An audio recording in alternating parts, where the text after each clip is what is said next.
Electricity, it's literally everywhere these days.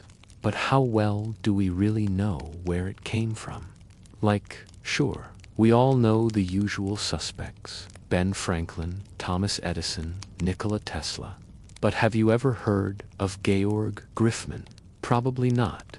And that's too bad, because if it wasn't for one fateful experiment by this largely forgotten genius, we might still be living in a world without light switches. Let's dive into this week's episode, all about the man who bottled electricity. The year is 1745, and you are a curious, natural philosopher living in the bustling Dutch city of Leyden.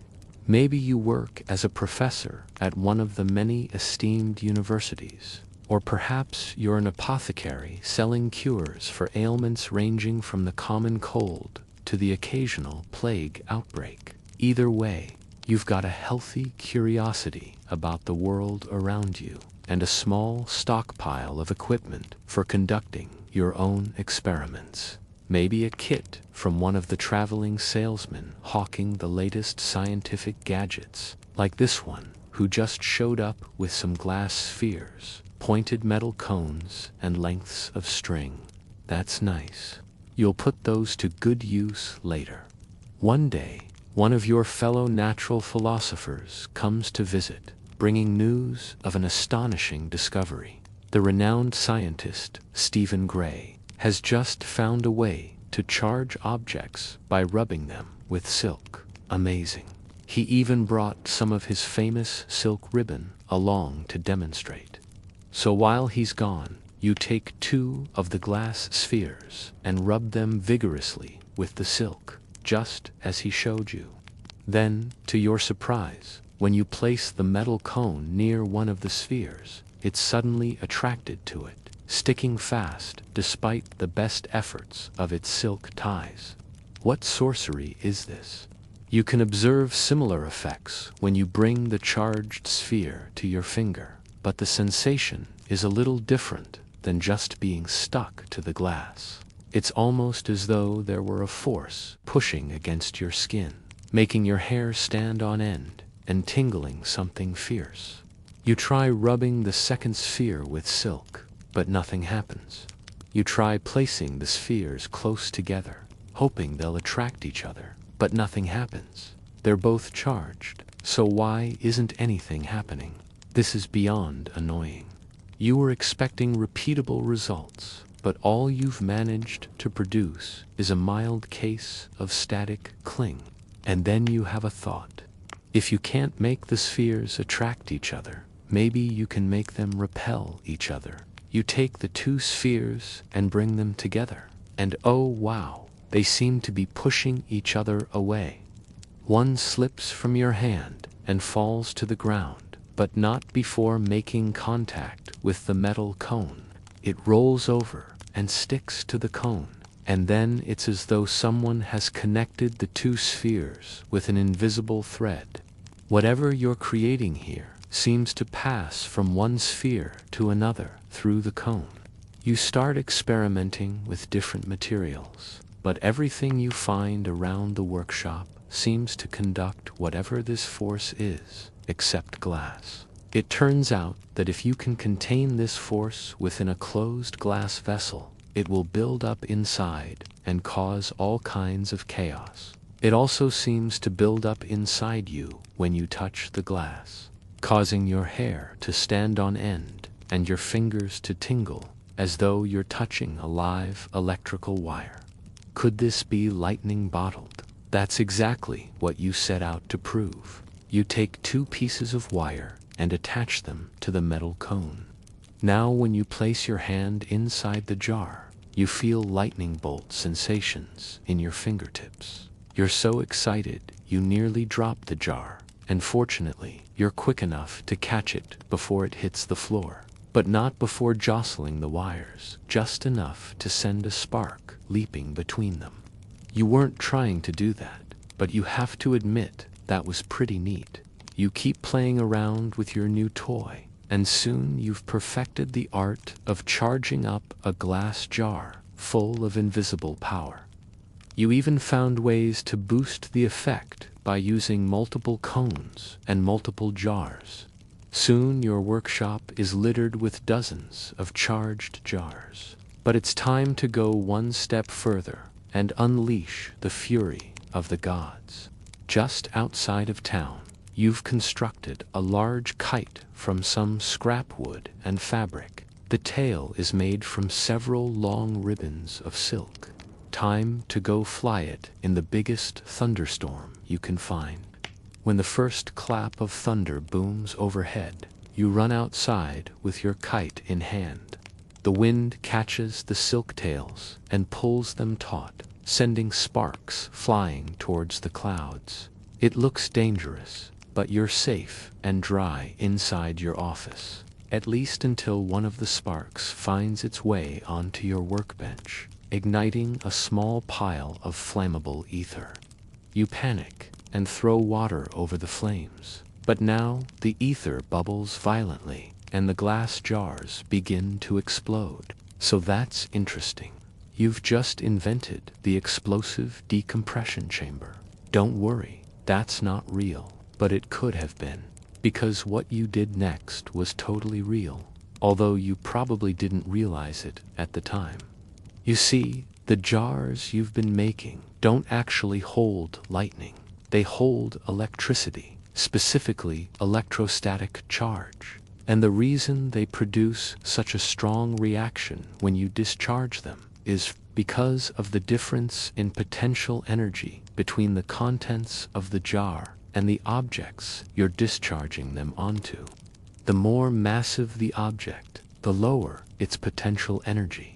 So, the larger the difference in potential energy, the more energy is released during a discharge.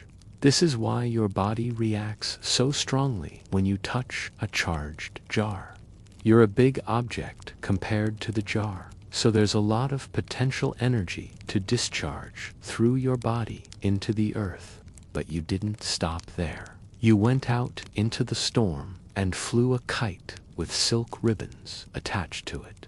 Silk is a great material for charging via friction, just like glass. So you created a situation where the potential energy difference between the charges on your kite and the ground was even greater than the difference between the charges in your jar and your body. As a result, when the charges flowed through you from the kite to the ground, it produced an even more intense reaction than before. You just sent an electrical current through your body from a lightning strike, which is pretty wild. But the fact that you survived means that lightning isn't all that hard to survive. The fatal component is often the heart-stopping amount of heat generated by the current rather than the current itself. So next time a lightning strike comes your way, you might want to get yourself a Leyden jar full of silk ribbons. Or you could just stay indoors. Either way, this lucky survival kick started your investigation into atmospheric electricity. You're now spending most of your time running around in storms, flying kites, and measuring the strength of lightning strikes. You even successfully managed to replicate a lightning strike indoors by discharging a Leyden jar through a long rope. You weren't able to bottle lightning, but you had found a way to recreate its effects. Unfortunately, no one really cares about your findings, not even your friends. There's no funding for atmospheric research, and even if there was, you're not a member of the prestigious Royal Society, so you wouldn't qualify. Plus, your findings could potentially overturn centuries of accepted knowledge about the nature of lightning, and that kind of thing makes people uncomfortable. But that's okay. You've got plenty of experiments to keep working on, like figuring out the relationship between electricity and magnetism, inventing the lightning rod, discovering cathode rays, inventing the capacitor, and designing the first electric motor. Oh, wait, sorry. All those things were invented by everyone else who learned about electricity, even though you discovered the fundamental principles behind them by yourself. The world just doesn't understand you. But that's okay, because you don't need their understanding. You've got your work, your science, and most importantly, you've got your data. That's what matters. Wait, no, it isn't. See, one day your workshop is destroyed in a fire, and all your notes, all your instruments, everything you've worked for is burned to a crisp. You only escaped with your life. Devastated, you decide to leave town. In fact, you decide to leave the country. You hear there's a university in Paris that might appreciate your talents. So you get on a ship bound for France, where, after a long and harrowing journey, you arrive alive and mostly intact. Unfortunately, so did everyone else who arrived on that boat. In fact, there aren't many people in Paris who even care that you're there. You spent so long in the country that you missed the French Revolution. So now there's a new government in town that doesn't really care about foreign scientists, even ones that can bottle lightning. And that's unfortunate, because if it wasn't for this revolution, you might have gotten that job in Paris. But instead, you're returning home a disillusioned, burnt-out scientist, unable to escape the shadow of your past discoveries. To this day, no one knows who you are.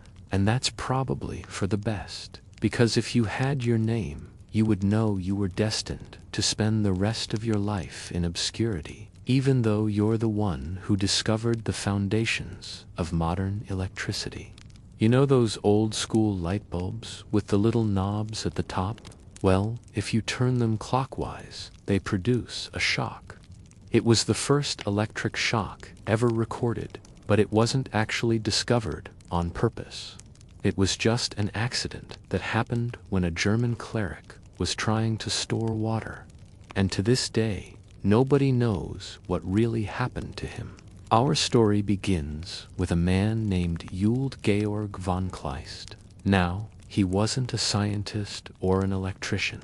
He was a simple man who had dedicated his life to God. He became a cleric, then a priest, and then a canon, which is basically like a senior member of the clergy who gets to live in fancy cathedrals. So that's what he was doing in 1705, living the high life in a fancy cathedral in Berlin, Germany. Like many people, Kleist liked making glass ornaments, but he also liked studying them because glass was considered a miracle material. It could be blown into all kinds of shapes, including some rather phallic ones. But what made it truly remarkable was its ability to capture and contain liquids. But more importantly, he needed something to go along with his dinner. See, back then, dinner was kind of a big deal. The nobility would feast for hours over multiple courses, and for each course, you had to have the perfect drink pairing. So there you are in 18th century Germany, sitting at the dinner table with a stein in one hand and trying to figure out how to get some water into the other. Suddenly, Kleist got an idea. He would put water into a glass jar and seal it up with a cork. This way, he could keep his water fresh without it turning into vinegar.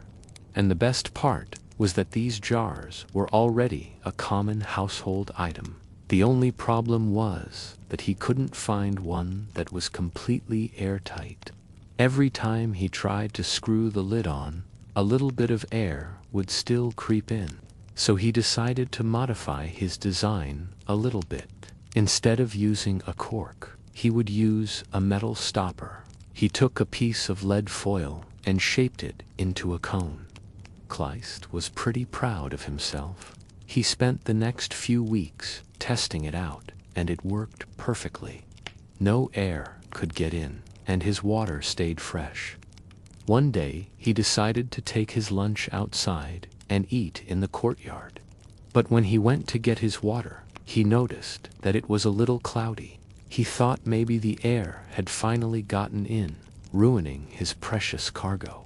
As soon as he pulled the stopper from the jar, a loud crack echoed through the courtyard. At first, he felt nothing, But then he heard a second crack, followed by a third.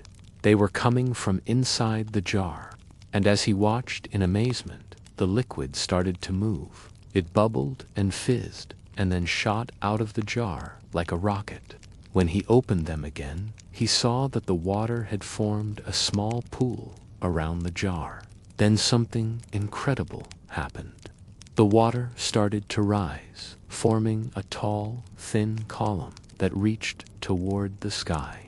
Then it suddenly stopped and hovered in midair.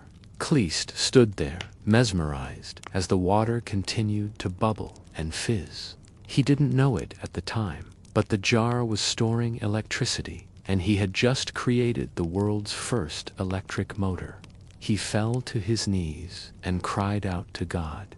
He thought he'd been struck by lightning, except he hadn't. That's because he was standing inside a church, protected by its thick stone walls. But he still wanted to explain what happened, so he wrote a letter to a friend and colleague, the famous German physicist and mathematician Gottfried Wilhelm Leibniz. Without warning, it had started to move. He thought that maybe he had discovered some kind of new fluid, one that could conduct electricity, and he wanted Lenz's help to test his theory. Unfortunately, Lenz was busy at the time and never got around to reading the letter. But that didn't stop Kleist from trying to repeat his experiment. So he gave up and moved on to other things. As far as he was concerned, his experiment was a one-off, and he never even mentioned it again. But that wasn't the end of the story. See, the jar that Kleist had used for his experiment was actually a prototype of something called a Leyden jar. These were invented by a Dutch physicist named Peter van Mestenbroek in 1745. They were essentially just glass jars filled with water that had been coated with a layer of metal, and they were used to store electricity. In fact, that's exactly what Kleist had done when he sealed the jar with a metal stopper. He had created an early version of a capacitor, a device that can store electrical charge. The reason his water had started to move was because the jar was generating electricity. That's why the water rose and formed a tall, thin column. But his mistake would change the world. The Leyden jar would be used by scientists for decades to store and experiment with electricity. It wouldn't be until 1946 that the capacitor was invented, which eventually led to modern electronics. So while Kleist never received credit for his discovery, or was he just having a vision?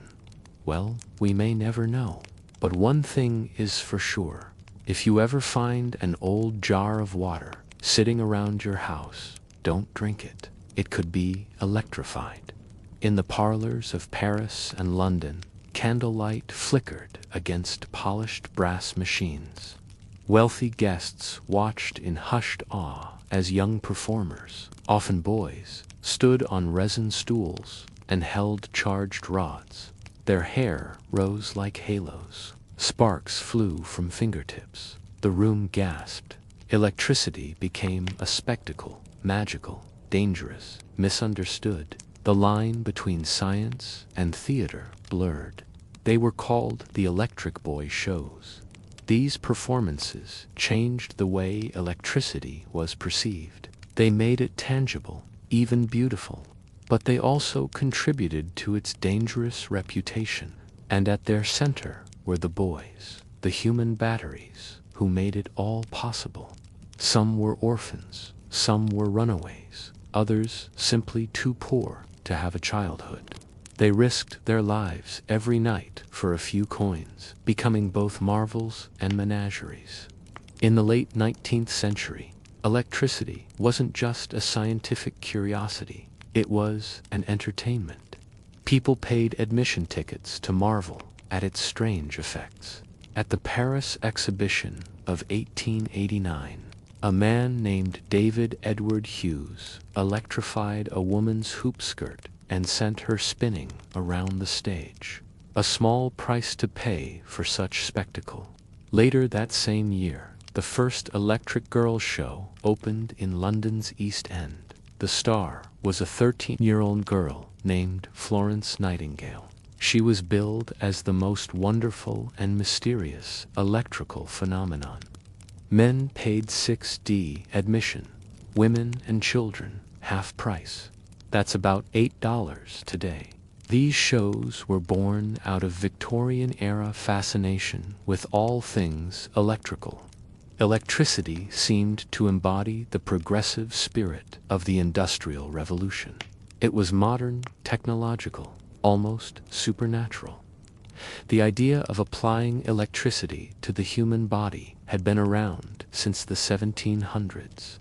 Scientists like Luigi Galvani and Alessandro Volta experimented with shocking frogs and cadavers, hoping to understand the source of life itself. With the discovery of electromagnetism and the invention of the battery, the potential applications seemed endless. Machines hummed with power. Lights glowed brightly without the flicker of a flame. Telegraphs clicked across continents. The world was being electrified. But how does one make money off of electricity? That question led to spectacle. To answer it, scientists and showmen began electrifying animals and people. They would attach electrodes to the heads of dogs or pigs, then send a shock through their bodies, causing them to twitch and convulse. As audiences stared in fascination and horror, it became clear that there was money to be made here. Enter the Electric Boys. They were not the first human guinea pigs. Adults willingly subjected themselves to high voltage, sometimes fatal, for a few coins. But children were different. They were more impressionable, easier to train, and their small bodies conducted electricity better than adults. This wasn't known at the time, but decades later, doctors would discover that a child's smaller nervous system was more easily excited by electricity. It was a lucky break for the showman. Suddenly, they had a ready-made spectacle. All they needed were children who volunteered or were coerced into it. In the early days, these were mostly orphans or runaways, easy prey for the scouts of the underworld. Others came from impoverished families who saw the shows as a way out. A boy might be sold to a showman by his own father, the money changing hands in a secretive transaction.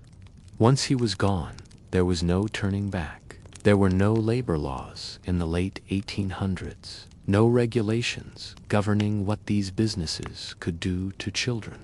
Showmen claimed to be grooming these kids for greatness, training them to become stars. The truth was far more sinister. These boys were treated like commodities, bought and sold. Like any other piece of merchandise, their value depended on their appearance and marketability. For a showman, the cut of a boy's jib was as important as the charge in his wires. If he looked healthy, strong, and intelligent, he could fetch a good price. But if he was sickly, slow, or couldn't speak, he was worthless. Sometimes boys were kept in holding pens until they were deemed marketable. Then they were put on display. Showmen hawked them like hucksters, shouting about their unique abilities to passers-by. When a buyer was found, the transfer was marked with a public ceremony. The boy was paraded around the neighborhood, usually on the shoulders of the showman. He might have been given new clothes, a fancy hat, or perhaps allowed to select his own outfit. Either way, he would be dressed in his finest for the day. This ritual was designed to create excitement and build anticipation. It told everyone within earshot that something special was coming, and when it did, they would flock to see it. These shows took place in parlors, halls, and exhibition spaces. The settings were intimate, sometimes accommodating only 100 spectators. Candlelight flickered against polished brass machines, creating an eerie glow over everything. An operator stood next to a high-voltage generator, its coils and wires hidden from view. When he was ready to perform, he attached insulated wires to the buoys, attaching them to the generator. Then he adjusted knobs and levers, sending electricity surging through the coils. The effect was immediate. Hair rose on the boy's head, and sparks flew from his fingertips. His face contorted as he felt the tingling pain of an electrical charge. The audience watched in rapt attention. This was a dangerous business. High-voltage electricity could kill a person or render them insane. One wrong move, and a boy could be dead. Showmen took great pains to ensure that didn't happen. They employed experienced operators who knew how to handle the equipment properly. Even so, accidents were common. Boys were burned, shocked, and occasionally killed. Still, the show went on. After all, death was just another form of spectacle. The boys were trained to perform certain actions. They might walk on stilts, balance on balls, or hold strange poses. Sometimes they were encouraged to dance, their movements amplified by the electrical charge running through their bodies. They were asked to mimic animals, to become living statues. Once the performance started, they had to keep moving until it was finished. If a boy stopped or hesitated, the current could flow into him and kill him. Or worse, it would make him appear lifeless, a wooden statue with eyes wide open. That was the worst outcome of all, because it meant he wouldn't be able to perform anymore. The boys weren't allowed to talk during the show. They were expected to follow instructions without question. If they complained about being sore or tired, they were ignored. In fact, anything that might break the spell had to be eliminated. So the boys learned to endure the pain and exhaustion, suppressing their emotions and getting on with the show. There were many ways to generate electricity. Some operators used chemical reactions, while others relied on static charges. But the most popular method involved powerful magnets rotating inside coils of wire. This generated a strong magnetic field that could be used to produce high-voltage currents. The problem was, the noise was deafening. Not only did it make it hard to hear anything else, but it also drew unwanted attention. People outside the venue couldn't help but peer inside. To solve this problem, inventors created Faraday cages, metal boxes lined with insulating material that could block sound waves. Inside the cage, the only sound was the hum of electricity. Outside, there was nothing but silence. The boys could perform safely without anyone knowing what was going on. The shows were not without controversy. Doctors and scientists spoke out against them, warning of the dangers of electricity and the exploitation of children. But they were ignored or silenced. After all, the future of electricity depended on people like Henry Dirks, who didn't care about the cost or consequences, but wanted to see where it could lead. He called himself the Wizard of Wireless Electricity. In the late 1800s, he put on shows in New York City featuring human lightning rods. His most famous performer was a teenager named George Parks, whose body could conduct electricity without being touched. Parks suffered seizures and violent mood swings, but Dirks didn't care. He kept performing him until he died. Today, we remember the Electric Boy shows as a cautionary tale, a reminder of the dark side of electricity. We think of the boys as victims, their childhood stolen by a cruel and unforgiving world. And in some ways, that's true.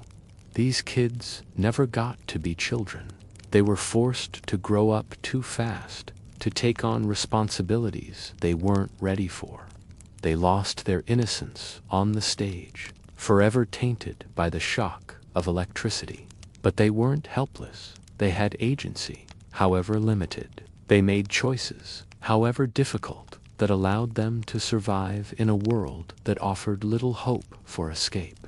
Some stayed in the shows for years, learning to make the best of a bad situation. They developed skills that helped them navigate the dangerous world of electricity. And when they finally left the stage, they took those skills with them, using them to make a better life for themselves. Few things are more exhilarating than watching a master at work. A craftsman so skilled that every move they make is fascinating to watch. And with every strike of their tool or careful bend of their craft, they bring something new and beautiful into existence. Some of history's most brilliant minds had these kinds of skills. Whether it was Leonardo da Vinci with his anatomical drawings, or Steve Jobs with his product reveals. But for all his scientific brilliance, Ben Franklin was not one of them. Not in the sense that his experiments weren't always messy, chaotic affairs that left him covered in soot or worse. One look at the state of his workshop should have been enough to tell anyone that he wasn't much of a neat freak. And yet, his genius was such that we can't help but be utterly captivated by his experiments. You might think that being an esteemed scientist and inventor was enough to keep Ben Franklin busy. And don't get us wrong, he sure did have a lot on his plate. But it seems like having too much to do only motivated Franklin more. With a seemingly endless list of projects demanding his attention, Franklin spent his days racing against the clock, trying to finish as many of his projects as possible before time ran out. He once said, "He that can have but one fire, the fire of one candle, is as well employed in making that one the brightest possible as another in making 20 shine." So let's get started. In a refined Philadelphia study, Benjamin Franklin hunches over glass tubes and silk ribbons. He writes by candlelight, lost in thought. What if electricity were a fluid? Could it be contained? The idea took root in his mind, refusing to let go. He began with small glass tubes, sealed at one end and bent into a simple U-shape. The idea was to trap any electrically charged vapors inside the tube, preventing them from escaping. Franklin carefully rubbed the tubes to generate some static electricity, which could then be neutralized by touching them with a grounded metal probe. This made sense because the theory held that vapors would escape the tube as soon as they made contact with a conductor. If he could trap those vapors inside, he reasoned, then perhaps electricity was actually a kind of liquid. His assistant watched, fascinated, as Franklin prepared his next experiment. He filled 2 glass jars with water and placed each on top of a different type of metal.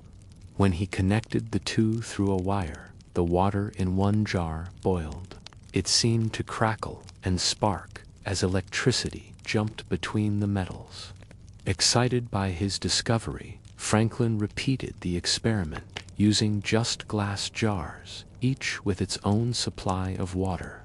He connected 2 of the jars through a wire, then pulled the metal knob on one of the glass jars. A blue spark jumped across the gap, then another and another, until the air itself seemed to glow with electrical fire. At this moment, Franklin understood he had created something remarkable. By trapping electricity in these glass jars, he could store and control it, making it available whenever needed. It was a revolutionary breakthrough that laid the foundation for modern electrical engineering. The Leyden jar, as it came to be known, was a testament to Franklin's boundless curiosity and ability to turn theoretical ideas into tangible reality. Not everything went quite so smoothly, though. Franklin was never satisfied to rest on his laurels, and he soon began experimenting with a technique called firing. It involved connecting a pointed metal rod to one terminal of a Leyden jar while grounding the other terminal.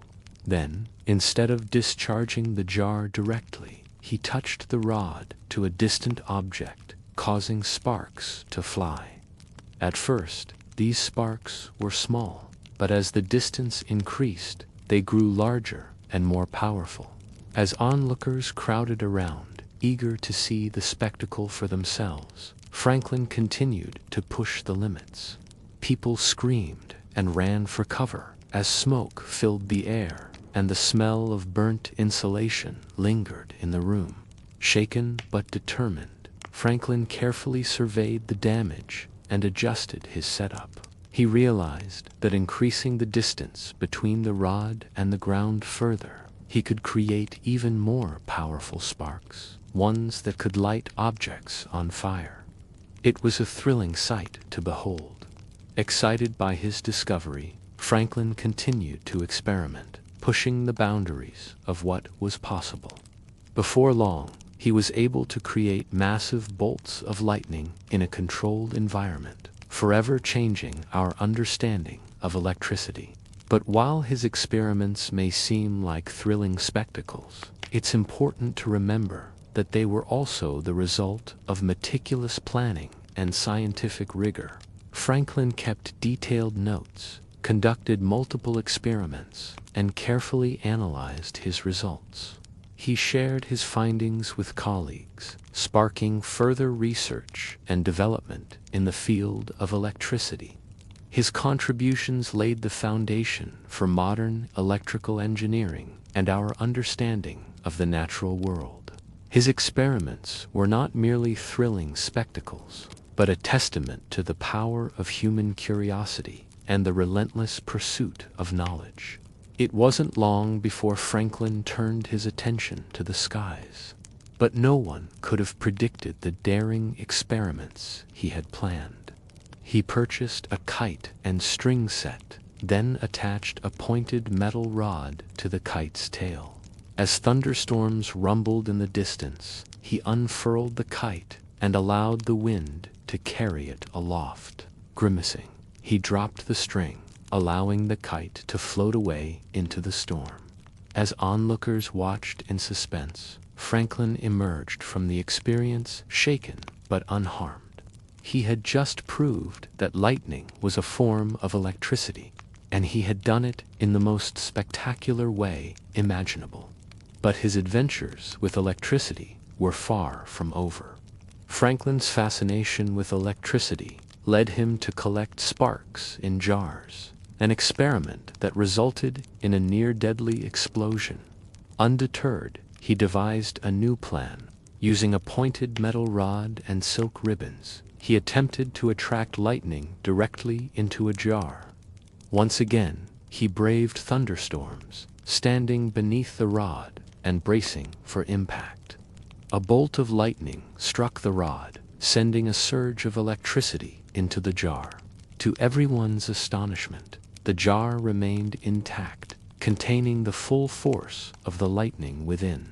But as the crowd cheered, Franklin noticed a strange blue glow emanating from the jar. Concerned, he quickly placed the jar on the ground and moved away. Moments later, the jar exploded, showering the area with glass and sparks. Although shaken by the blast, Franklin was unharmed. He had just successfully attracted lightning and stored it in a jar, a feat that had never been accomplished before. But his adventures with electricity were far from over. There he discovered a strange blue substance inside the jar, which he believed was a residue of the lightning strike. Intrigued, he began experimenting with the substance, which he dubbed fulgurites. He found that the fulgurites were hollow glass tubes filled with a powdery substance. Further analysis revealed that the tubes were formed by the intense heat generated by the lightning strike, while the powdery substance was a result of the electrical discharge. These discoveries provided valuable insight into the nature of lightning and its effects on matter. But Franklin was not content to rest on his laurels.